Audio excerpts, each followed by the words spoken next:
મિત્રો, સ્વાગત છે તમારું મારી આ યુટ્યુબ ચેનલમાં। આજે આપણે આ વિડીયોમાં જોવાના છીએ ધોરણ 7 સામાજિક વિજ્ઞાનનું પેપર 2025-26 સવાર પાડીનું, જેમાં પહેલો પ્રશ્ન 1 અ વિકલ્પો 8 ગુણના પૂછ્યા છે। રાણીની વાવ કયા વંશના શાસનકાળમાં બનાવવામાં આવેલ હતી? તો સોલંકી વંશમાં। બીજો પ્રશ્ન, જહાંગીરના દરબારમાં કયો વિશ્વવિખ્યાત ચિત્રકાર હતો? તો મંસૂર। ત્રીજો પ્રશ્ન, ગુજરાતમાં જૈનોનું મહાન તીર્થધામ કયું છે? તો જવાબ આવશે પાલિતાણા। ચોથો પ્રશ્ન, નીચેના પૈકી કયા ગ્રહ પર વિકસિત જીવન જોવા મળે છે? તો એમાં જવાબ આવશે પૃથ્વી। ત્યારબાદ પાંચમો પ્રશ્ન, વાહન માટે કયું બળતણ પ્રદૂષણ મુક્ત છે? તો એમાં જવાબ આવશે સીએનજી। છઠ્ઠો પ્રશ્ન, પૃથ્વીને વીંટળાઈને આવેલા વાતાવરણના પ્રથમ આવરણને શું કહે છે? તો શોભ આવરણ। સાતમો પ્રશ્ન, કેટલા વર્ષની ઉંમર સુધી દરેક બાળકને મફત અને ફરજિયાત ભણવાનો અધિકાર છે? તો એમાં જવાબ આવશે 6 થી 14 વર્ષ। આઠમો પ્રશ્ન, વિધાનસભાની મુદત કેટલા વર્ષની છે? તો 5 વર્ષની છે। ત્યારબાદ જોઈશું આપણે ખાદ્ય જગ્યા। પહેલું, રાજપૂત યુગમાં જમીન પરનો કર ખાદ્ય જગ્યા નામે ઓળખાતો? તો એમાં જવાબ આવશે ભાગ। બીજો પ્રશ્ન, ઈસવીસન 1674 માં શિવાજીનો રાજ્યાભિષેક ખાદ્ય જગ્યામાં થયો હતો? તો એમાં જવાબ આવશે રાજગઢ। ત્રીજો પ્રશ્ન, ખાદ્ય જગ્યા તળાવ પાટણમાં આવેલું છે? તો એમાં જવાબ આવશે સહસ્ત્રલિંગ। ચોથો પ્રશ્ન, નદીના મેદાની ક્ષેત્રના મોટા વળાંકો ખાદ્ય જગ્યા વહન માર્ગ કહેવાય છે? તો એમાં જવાબ આવશે સર્પાકાર। પાંચમું, સૂર્ય અને ચંદ્રના ખાદ્ય જગ્યાના કારણે સમુદ્રમાં ભરતી ઓટ આવે છે?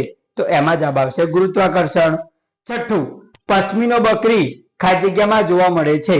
તો એમાં જવાબ આવશે કાશ્મીર। સાતમું, જો આપણે સ્વચ્છતા રાખીએ તો જ કોઈને ખાદ્ય જગ્યા માટે કહી શકાય। શેના માટે? સ્વચ્છતા માટે।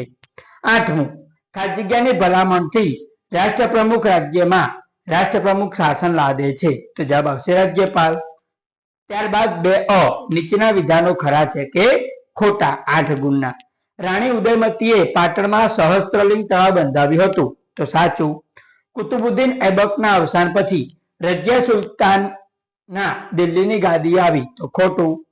ત્રીજું, અકબરે સંગીતના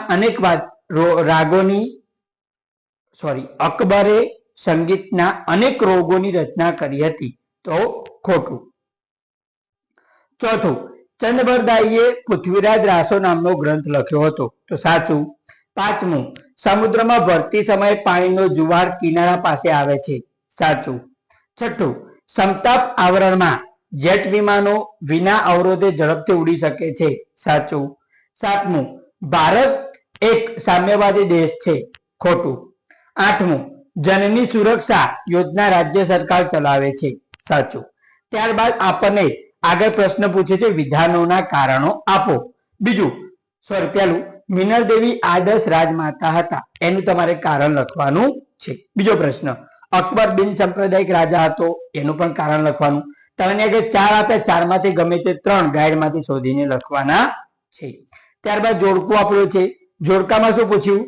ભારતનો પ્રથમ મુસ્લિમ શાસક? તેમાં જવાબ આવશે કુતુબુદ્દીન ઐબક। બીજું, ખલજી વંશનો પ્રથમ શાસક? તેમાં જવાબ આવશે જલાલુદ્દીન। ત્રીજું, સૈયદ વંશનો સ્થાપક? એમાં જવાબ આવશે ખિજર ખાં। ચોથું, લોધી વંશનો સ્થાપક? એમાં જવાબ આવશે બહલોલ।